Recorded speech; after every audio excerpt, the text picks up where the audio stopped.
kagandahan kasi nito, yung meron siya tinatawag ng smart flash, which is same features din naman natin.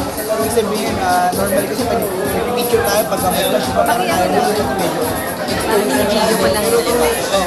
pero dahil through this phone, meron siya tatawag ng smart flash, nagulat ang 1x natin. Ano na yung mga same time, ganun din, pwede ka rin mag-still video, habang nagka-capture ka ng video, pwede ka rin mag-capture ng pictures.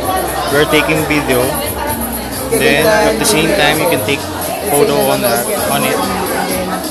Meron kang nakitang scene na gusto mong ma-picture pwede mo rin gawin. Okay, after the experience, guys, make sure you register at the front.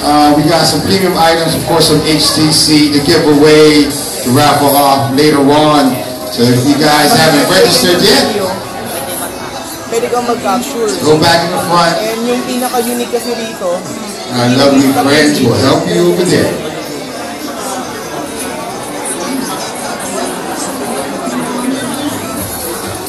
Compare ka sa ibang devices, may pang at yung mga video nila. Ito yung pinaka-kinuha natin. Ito yung mga kinuha nating pictures. If you want to play video,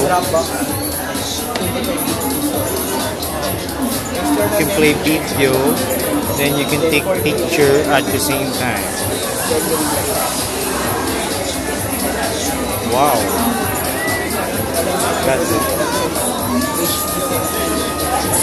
So you can take frames sa video.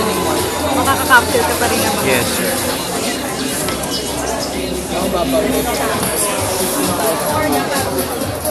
Para ka na rin naka-1 hindi, mas mababa yung price, pero yung features ng phone are almost the same with mga high-end. Siyempre yung market kasi na pang low, ano yun, mayayaman.